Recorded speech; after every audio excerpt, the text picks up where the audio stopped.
Okay, here we go. This is another G4 Guitar Teacher Hangout. It's a 30-minute hangout, so what we do is I will spend the first 15 to 20 minutes doing a presentation. The idea is that I give you as much quality content rather than the hangouts that we used to have where they kind of dragged on for an hour and a half, and I improvise. What I'm doing now is I'm preparing them so I give you the best of what I've got, and that way it's easy for you to review. You can go back and listen to it again, and it's not going to take you, an hour and a half to sort of pick out the best bits. This way, hopefully, it's got the best bits all at once. Now, this was called up by Adam Wines in the US, in Bowie, US, and so the topic is communicating your student policies, and really what Adam wanted to know was what's the best way, the most effective way to do this. And so I'll give you, again, I'll break it down into kind of three areas. First of all, just let me introduce, I've got some things written here and I want to read them to make sure that I give it to you in the best way possible. So your policies can literally make or break your business. Good policies promote consistency and fairness and ensure your clients get a quality experience. Not everyone will like your policies, but that's okay because they are seeing it from one point of view. You see the bigger picture, and remember, it's your business, so ultimately the policies have to serve your interests, otherwise you're going to walk away from the business. But not just the students, otherwise you will lose out. You will lose out on the business concept. Your business needs to make a good profit without you working unreasonable hours. Your policies are there for the point at which you're willing to compromise with your students. So it's kind of like that halfway point. For an example, missed lessons cannot be refunded or made up. Students might see this as putting them out of pocket, but they have a choice, of course, to enroll or not enroll. But I'm going to explain this in more detail and why that particular policy, and this is one of the ones I'll cover, is a very important point. The way you explain your policies will be the basis to the presentation. So it's not about the policies you have. You can have any policies that you like, but if you know how to explain your policies, then you're going to be able to sell most of your policies within reason. Okay, now, number one, basically I've got three policies here which I consider to be the three most common policies that we struggle with, which the teachers struggle with. And I'll give you solutions to each of these problems. The first one is the missed lesson policy. It's generally assumed that most policies are designed to ensure the business makes a profit. While this is indeed the case, it is generally misunderstood by most small business owners.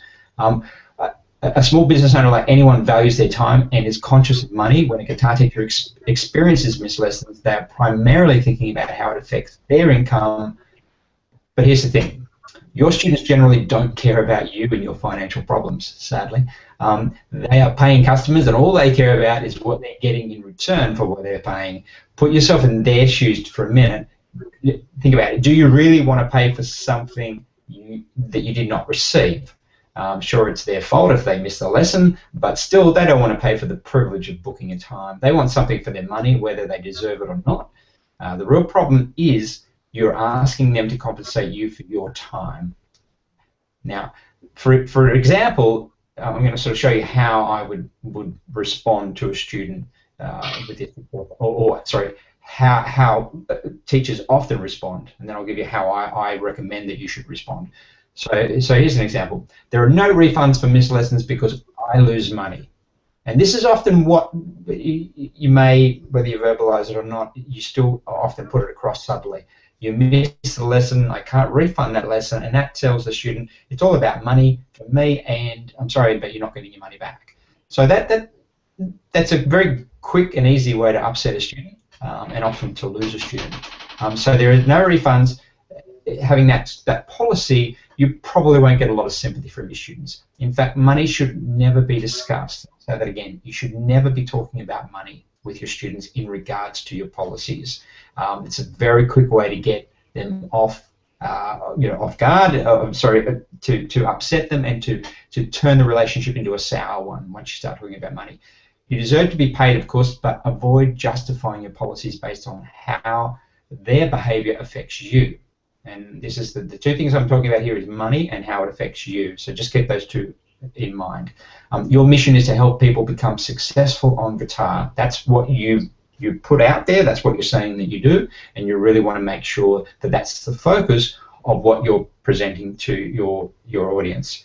your students. Money is the exchange and the reward for helping your students to achieve success. Remember, you're asking your students in good faith to pay you up front, and they expect results. The purpose of your policies is to ensure success for your students and a fair return for you. So if you don't achieve that outcome, you really don't deserve the money. In other words, if you're not getting a result for your students, if you're, in some cases you're going to fail. Sometimes, and it's not even your fault. They're not practicing. They're not doing the work. So it's easy for you to sort of say, well, I did my best. I tried hard. It's my time. They're paying for my time, which is what most teachers do and say. And there's nothing unreasonable about that. But it's a job mentality. It's the kind of mentality you go, I turn up for work. I'm here 40 hours a week, therefore pay me. That's the job mentality that most people have. And if you take that job mentality into business with you, you'll pretty much always fail. It's almost a guarantee. So you've got to drop that work mentality, that I'm here, I'm paid by the hour kind of mentality. So what you want to do is, so if you don't achieve the outcome, you don't deserve the money in the first place. I'm sure you have been to a restaurant and paid good money for a meal, and the service, and it simply wasn't worth it. You thought, wow, I just paid $50, $60, $70, $100, whatever you paid for that meal, and it was just, the food was bad, the service was terrible. I can't believe that they're charging those kind of prices. And what happens, the standard response is you pay the bill because that's what we expect, but we do it begrudgingly, and we never go back to that restaurant again. So let's just turn this around, and very few restaurants actually do this, but let's turn this around for a minute. What if the restaurant instead said to patrons, if the meal is not what you expected, please let us know, and we will either cook you a new dish or refund the money. The restaurant would in no time build up to a very loyal clientele, because everyone would leave satisfied. And there's a very good example of a restaurant that does that. In fact, they're the most successful restaurant in the world, and that's McDonald's. If you go to McDonald's and you go back to the counter and say, this hamburger is not what I expected, it's not like the picture, they will go, we're very sorry, sir, would you like us to make you another one, or would you like a refund? Go and try it. Try it at any McDonald's, and I guarantee you that's what they will do. So, yet, you won't see other businesses doing it. You very rarely will see any small restaurant do this. And if they did, I can guarantee you they would get the same kind of results McDonald's get, and that is a strong, loyal following over time. Okay, so if you take the same approach with your teaching, students who miss lessons or are inconsistent will not be successful. Rather than charge them for missed lessons, explain that consistency is part of the G4 guitar formula for success. So it's not about the money. It's not that you're asking them, hey, I need you to pay for that missed lesson because I'm missing out, I'm losing money. Instead, say it's about you and it's about your progress. So here's what I would say. Is there another time we can book for your weekly lesson, because it's important that you don't miss lessons. I know you have the potential to be a good guitarist, even a great one, but consistency is the key. So you can see I'm taking away the focus from the money and putting it onto them. Not about me, it's about them and about them succeeding. I need them to come each week because I need them to succeed. I don't care about the money, I just care about you succeeding. The money will look after itself if I can help you and get a result from you. So if you take that approach, you will be very different to the majority of guitar teachers out there. In fact, there are some people who do not join our network, the G4 Guitar Teacher Network, because they don't like our policy of refunds. They say, I'm not going to refund a student. If a student turns up for lessons, they have to pay for it. I don't care. If they don't practice, that's their problem. If they miss lessons, then that's their problem. I'm not refunding under any circumstances. So they don't see it from this point of view, and that's why very few teachers are successful, and that's why I was so successful, because I used these policies that are used by very successful companies. They're not my ideas, by the way. I didn't make them up. I just follow what successful people do. Okay, so this changes the conversation from I'm losing money to you will not succeed if you don't follow the policies. It's not about I lose money, it's about you not succeeding.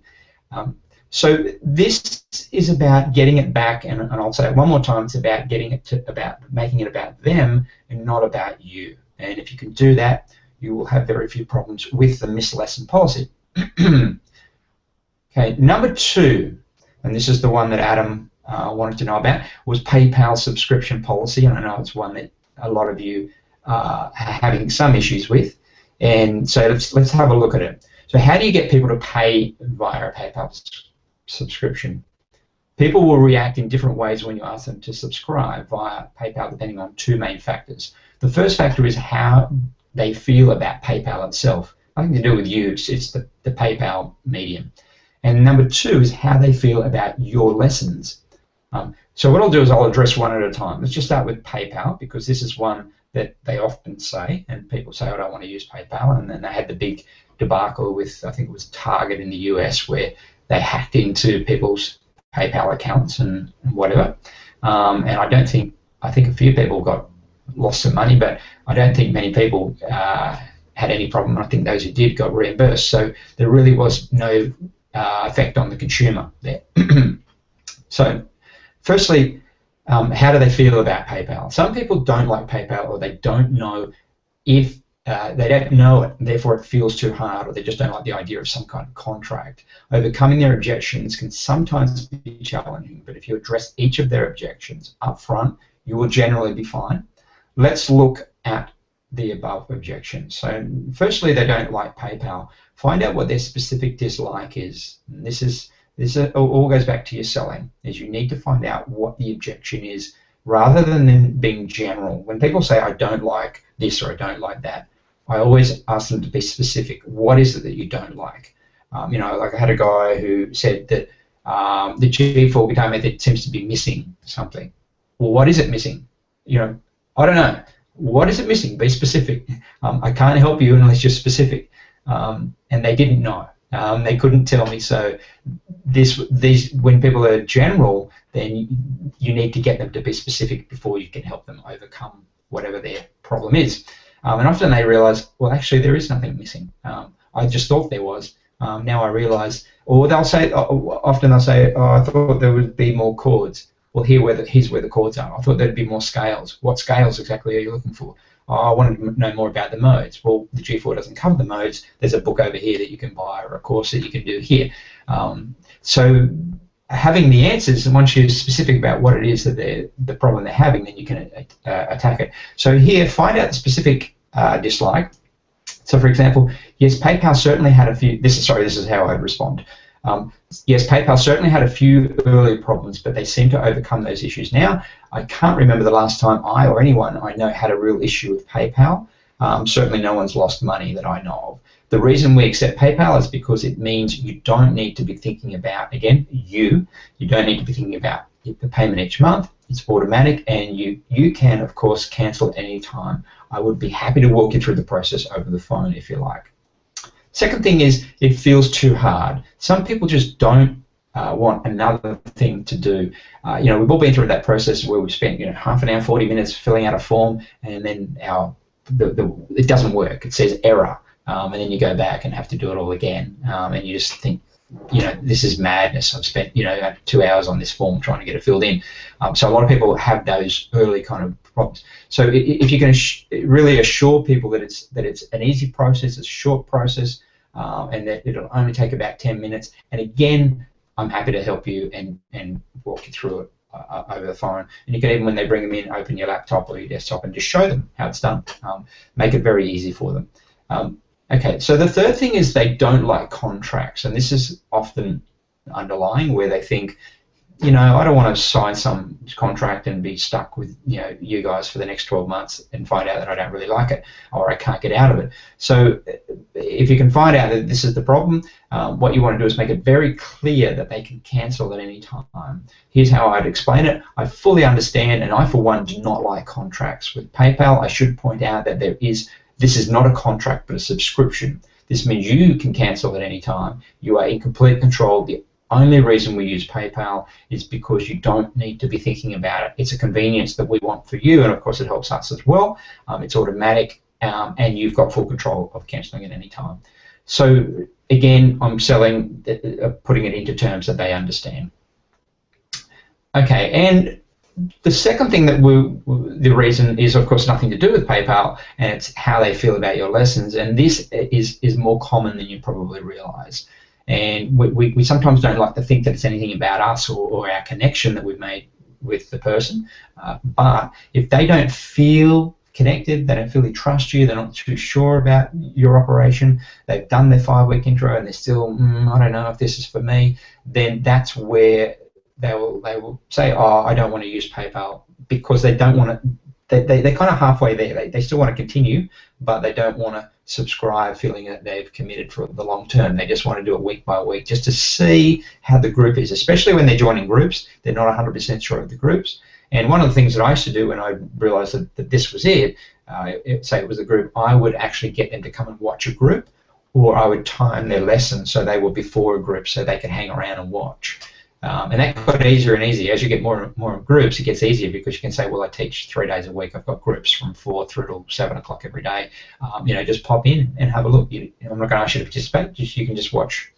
And that generally reassured them. But really what you're looking for is an objection to, you just got to go back to the sales process again. And that's not, I'm not going to discuss this in this video, but it's going to be something you can do. You can go back and look at the sales script. Okay, number 3 is going to be the policy. The third policy I'm going to talk about is the compulsory practice log. Okay, this may very well be the most important policy of all, because if you get this one right, your other policies will tend to take care of themselves. When students log their practice, they can see their investment, but they're also showing you they're on board with the program. Seeing their investment in time makes them value your lessons, and the active participation means they value your instruction. So some students may not like the idea of a compulsory practice log at first, so it may take a little convincing. I've got a few tips here. The first is to don't ask. In other words, when you present your practice log, you don't want to say, hey, would you like to fill in the practice log, or would you mind filling in the practice log? Simply say that the first thing I'm going to ask you to do is fill in your practice log each week. So this is really important, and it's not about being sort of pushy or over, but you're there to help them. When someone goes to a weight loss program, the coach says, would you mind not eating donuts? Would that be a problem for you? The coach says, no donuts. Do you understand? No more donuts. If you want to be on my program and you want to lose the weight, no more donuts. And you need to do the same. If you want to succeed, practice log. You need to fill in this practice log. I can give you 100 reasons why, and there's a poster on the wall, have a look at it, but this is what I need you to do, because if you don't do it, I can't guarantee you success, and you're not really doing the program. This program works, but it only works if you follow it. So yeah, don't ask. The next thing is make a big deal about the practice log. This again was something that I saw with teachers who were having problems with the practice log, is that they weren't making a big deal about it. They were sort of getting into the intro lesson, the first lesson, and going, okay, we've got a practice log here, you just need to fill in the time each day. Yeah, if you can do that for me, that would be great. And then they move on. And they literally just spend 20, 30 seconds on it. The idea is to stop and say, this is a big deal. This is something I really need you to understand. This is the practice log. I need you to fill it in. Here, have a go right now. Have a practice of the practice log. Here's a pencil. Write in some times. Pretend you practice today. What are you going to write in there? Good. Okay, you understand how it works? Yep, good. You're with me? Great. And then, reiterate it at the end of the lesson. Make it very clear at the end of the lesson. Okay, I really need you to do the practice log. You understand that, right? Good. Have a look up there. There's the sign all about practice log, a poster. So make it a big deal. The third thing is to make it a priority. So in other words, when your students come in each week, first thing is to go to the practice log. Where's your practice log? I need to look at your practice log. And of course, if whatever they've done, acknowledge it, and then either if they put in 20 minutes, 30 minutes, whatever, say, well done, that's fantastic. If they're under time, then say, that's a great start. Let's see if we can get it up a bit more this week. If you can add another 10 minutes to that, that would be perfect, because that's what we need to be doing. If they didn't fill it in, then what you want to say is, all right, talk to me. Let's talk about it, because you know the practice log. You have to do the practice. Yeah, but I had this and I had that on. Okay, let's go back to your schedule. Let's go back over all this. So go back over it, spend 10 minutes. You have to make a big deal. Make it your priority. Because once they get into the habit of doing that, and once they do that, then they will realize the difference between you and just about every other teacher out there. You actually care. And that's what I come back to all the time. It's about showing you care. All right, so they're the 3 policies I'm going to cover. The final advice I'm going to give you is to be confident in the delivery of your policies. Listen and acknowledge their opinions and feelings, but don't waver from your policies. Just take in what they're saying and then use that as information to understand who they are, because remember, everybody communicates differently, and you need to understand that what communication will work for that person. Part of listening to them is understanding how they communicate, what's important to them. present your policies from their point of view. Remember, talk about them, not you. It's about how it affects them and the benefits to them of following policies. It will take experience, so practice, practice, practice. Don't be afraid to push out there. If you lose a student, you upset a student occasionally, don't worry about it. Go for it. You will learn. There might be some painful experiences, but I found by pushing the boundaries and really testing people's boundaries, some people I was, really straight up with, look, you don't practice, I'm not going to teach you. That's it. And oh, okay, well, and they respond positively. Some of them go, well, stuff you, I don't need you either. Sometimes you just got to, if it's what you're doing is not working, they're not practicing, or they're not following your policies, then you need to take action on it. Okay, so the last thing is remember the big picture. When you have 100 students, your policies will make the difference between working 20 hours a week and maybe 50, 60 hours a week. If you're constantly putting out fires and constantly trying to fix policies, constantly chasing money because they're not on PayPal or they're missing lessons, and you're trying to explain your policies, and you will spend a lot of time administering your school, and it'll probably collapse in the end as a result. So be very firm about your policies. We know what the policies are.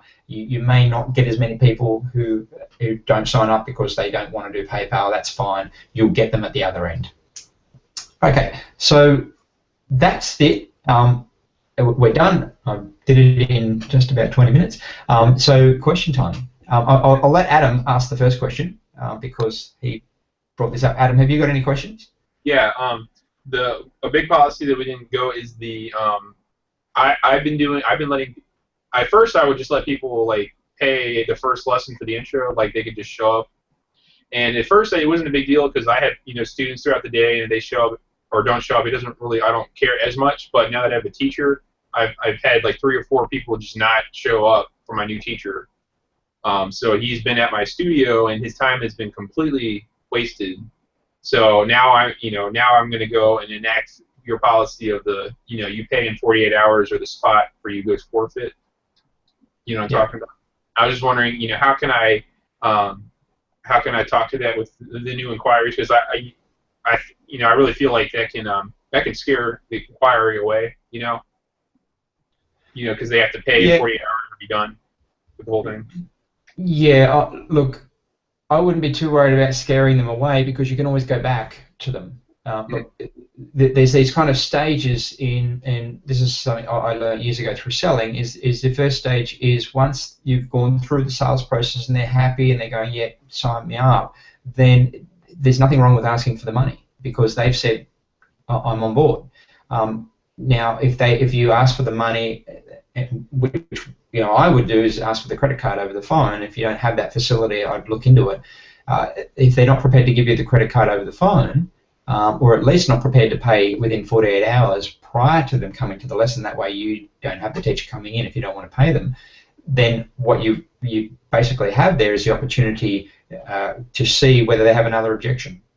And so if I've got someone there and they say, look, great, it all sounds good, sign me up, and as I go through the sales process, I'd say, okay, what time, when are you available, what days are you available? And they say Mondays and Fridays or something. I go, well, Friday afternoon's okay for you? Yep, okay. I've got a time there at 4 o'clock, would that work for you? Yep, great, let's go for that. I'll put that in. Okay, all I need now is to grab a credit card off you. I don't say, can you pay now? Would you like to pay now? I say, all I need to do now is grab a credit card off you to lock it in. And if they say, well, I don't have a credit card or I don't really want to pay right now, I'd rather just, I've just got to check with my, sister's brother-in-law's dog before I can come. Then what you want to do then is okay, there's an objection. There's something that they're not on board. They said they're on board, but they're not on board. So then what you do is you go back over the sales process. And you go, and again, if you do the 48 hour, that's fine. If you say, well, I can give you a PayPal link, you can go and pay there within 48 hours. So they say, oh, I can't do that or I don't want to do that, I just want to turn up with cash, I wouldn't accept that. I never accepted cash. I did in the beginning, but not when I did G4. No cash. And some people would turn up with cash, and I'd give it back to them. I'd say, I don't take cash. And I would even say there's a bank downstairs. Commonwealth Bank, you can just go in there and you can give them the money. Here's the deposit slip, and you can deposit it into my account, but I don't take cash. But what ended up happening is that we didn't enroll students who didn't pay over the phone. because we had so many people inquiring that you just get to a point, you're better off going out there and marketing, you're better off getting your teacher you're employing and going out and doing those door hangers, using that time to get more students who will pay. Does that make sense? Yeah, so I'm just slightly confused. Is it a policy that they have to pay 48, like it's a 48-hour policy that you enact? That is that right? They got to pay. If I didn't enact that, I only had credit card over the phone. I didn't even have a 48-hour policy. I just simply pay over the phone. It was like selling tickets to a concert. I don't know how it works, in your local area, but in Australia, when you want to go to a concert, if you want to go and see Metallica, you can't ring up and say, I'd like to book a ticket and I'll pay when I come at the door. They say there's only a certain amount of tickets and you need to pay over the phone. And because it gives the impression, too, that you're very busy and you only have a limited number of times, and if you want that time, you need to pay now. Otherwise, someone will take it. All right? Is it 48 hours of the phone call? If you want to do that policy, yeah. What I totally recommend is going for the credit card over the phone. And then what if I know that can scare people. They're like, oh, this must be a scam. What if and if they seem hesitant, can I say, well, would you like to come into, my commercial, look at my studio, would you like to come? I have my computer up, you can pay me in person would that be a good idea too, do you think? Yeah, you can do that. Look, I didn't find much about people thinking it was a scam, especially when you got a commercial location, especially when you're part of an organisation like G4 where people can see you. I didn't really. And look, most people, like I do, I have insurance on my credit card. I can reverse a payment. I can dispute any charge on my credit card. So, and I've done on a few occasions. I've disputed payments that have occurred on my credit card, and I've got the money back from the credit card company. So. Okay, yeah. So you just do it right then on the phone, and if they said no, you'd be like, what would you say? If they said no, what would you do? Or they just say no at the end, like what would you do? Yeah, if they say no, I'd just say okay, no problem, and then I'd let it go, and maybe I would, ring them back or send them another offer a week later or 2 weeks later. But yeah, I didn't. To be honest, I didn't really worry about it because I had so many inquiries. We were getting like 10 inquiries a day. I just focused on marketing. I didn't worry about those few students, and that they were the few and far between. And really, most people who knew of us in the area at a certain point, which is starting to happen for you. You're at the top of the search. You're all over Google. You've now got a commercial location. You've done flyer drops, so people know you're there. They know you're genuine, so I wouldn't be concerned. And I would just like to briefly say that if people don't follow your policies, they're like parasites to your business. So get rid of them. they can be a problem. Yeah. Like I wouldn't go as far as to say a parasite, but they could certainly be a problem. If you start compromising, then they'll keep taking more and more. So I better go to the other guys for questions. So Alex, I think you had a question. Is that right? Alex, no? Have you got a question? I can't hear you, Alex. I've got no sound from you. Yep, cool. I had a question. Can you hear me? Yep. Cool. I had a question regarding just the missed lessons, just the practical steps for the missed lessons. So it's a no makeups policy. I understand that. What I've been doing so far is inevitably I'll send the email out and it'll say, okay, and these are the policies. We don't do makeups. That's very clearly stated in there. But someone will go like in the first week they'll be like, shoot, you know what? Like I missed this lesson. Is it possible to do makeups? And I'll say to them, look, I know this is your first lesson. You probably weren't aware of the policy. We actually don't do makeup lessons, but I'm happy to offer you, just a makeup one time because you haven't sort of you weren't aware of that. So that's all fine. And most of the time after that, they're like, oh yeah, thanks, cool, I'll do that. And I've found recently, like a couple of students a couple of older students have been calling back and saying like, oh, we can't make this lesson, could we do it then? And I've sort of been happy to juggle them around because they've given me a few times and things. But is it a policy of like, obviously if they don't turn up for the lesson, you're not going to refund them, and that's fine. But if they give you like a couple of days notice or like a week's notice and say, look, we're going to be here for that thing, I mean, should you be lenient in that sense and go like, oh yeah, okay, we can put you into this lesson, that's fine, or should it just be sort of like, look, we're really trying to get you specifically on this time? So, well, the kind of the point that I was really making before was that what you're trying to do is get the student to be consistent. They can't be on the program sometimes and not the other. They won't get a result, and it won't be good for you. What we want to do, and and I know this works, and what I want to do is build G4's reputation as a school that gets results. That people go, if you go to G4, you're going to get results. And the basis to that is, one, obviously having a program that covers the essentials, which we have, but the other is getting them to practice and turn up consistently. And so it's not about the money. The money will take care of itself because the business model works. But it's about when someone says, oh, you know, if I give you a week's notice or I give you a 2 weeks notice, blah, blah, blah. It's not about giving me notice. It's about turning up each week. That's what matters. It doesn't matter whether you give me 3 minutes notice or 3 years notice. It's about turning up for your lesson each week so that you're actually in this consistent program. So really what you're doing there at the beginning, yes, so the student says, oh, I can't come next week because I realise I've got a doctor's appointment and a specialist and it takes 3 months to get that appointment, so I can't change it. Then yes, be flexible in that beginning, but then say to them that what needs to happen is consistency. It's all about being consistent. It's putting back into them, and it's about you, it's about them, not about you. Does that make sense? So you don't want to you don't want to end up with students who are coming, every third, fourth week and oh yeah. I don't mean that. I mean students who are like, look, I can't do this. Can we do another lesson time? And I'll say, yeah, sure, I can put you in this group or something. Or I mean, is that okay? If you're just sort of if they're like, it's an ongoing problem. No, it's something you can do in the intro once, maybe twice, but no. After that, no. So someone says to me, oh, look, I can't come to the Tuesday class. Can I come join another group on Thursday? No, because that's going to upset the Thursday group because they're already working together. And I've got to kind of work around you, and you're not going to know what's going on.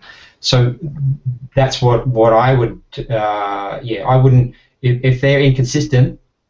If they're consistently inconsistent, then they're not going to work out. They're going to become a problem for you, and they're not going to succeed on the guitar, and they're not going to get the result. And that's what we want, because in the beginning it's slower, and this happens in many businesses. In the beginning it's slower if you stick to your policies. Things grow slower because you've got to find people, and people have got to start to understand your policies. But as you stick to your guns, as you grow, then the reputation starts to spread. And people, because you become very clear. If you're constantly shifting and changing your policies and compromising, and people don't know who you really are. Who are you?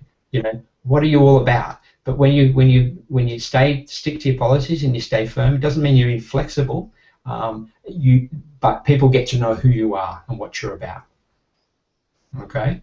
So so if you've got students, use your intuition, and you can sort of read one at a time, but don't be shifting and changing your policies constantly and compromising more than 3 strikes basically is the way that I would look at it.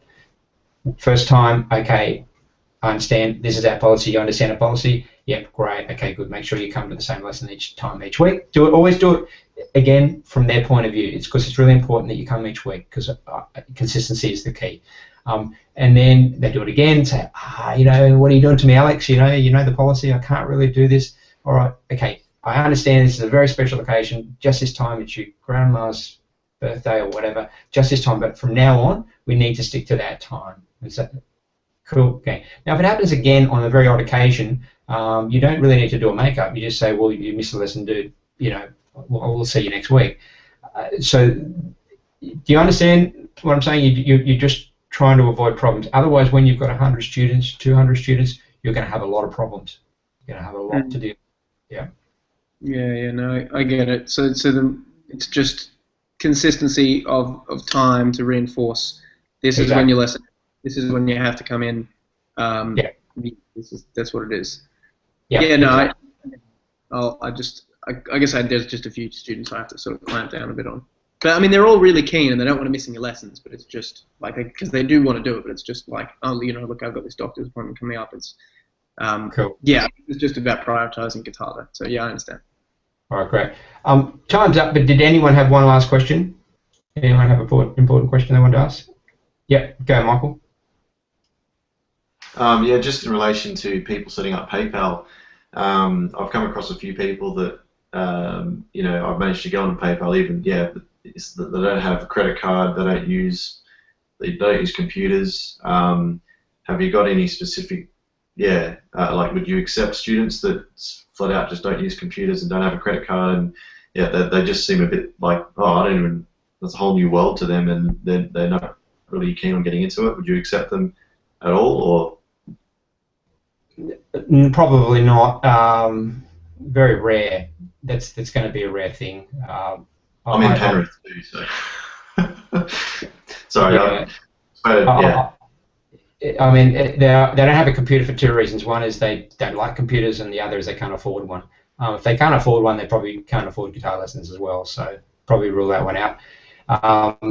So it's probably they just don't like it, or they're not interested in the technology. I don't know any kids that fall into that bracket. Probably talking adults. Are we over 40s? Yeah, it's usually the older ones that I've got some kids that their grandparents pay for their lessons because the parents are, I don't know, so, and the grandparents are like, I've never, I haven't even used a computer and all this kind of stuff. Like they're very out of touch sort of thing. Yeah, look, my wife doesn't have a PayPal account. She doesn't even have a credit card. Okay, and whenever she needs to do anything or pay for anything, she just uses my card. People have a way, and most people have done that. Anyone who doesn't have an online account of any kind, they either need to get one, or they probably know someone who has an online account. So, yeah, it's not a big one, that one. So just stick to it. I'm going to wrap up now because I'm trying to keep these to 30 minutes as much as possible, and we can continue this conversation on Facebook. Any other questions you've got, and we could always have another one of these, because trying to keep them to 30 minutes is the aim. That way they're easy to watch back and people can get sort of a quick go. All right, thanks guys. I will see you next time. Sure. Sorry for the long question at the end. No worries. All good. Thanks guys. Thank you. Yeah.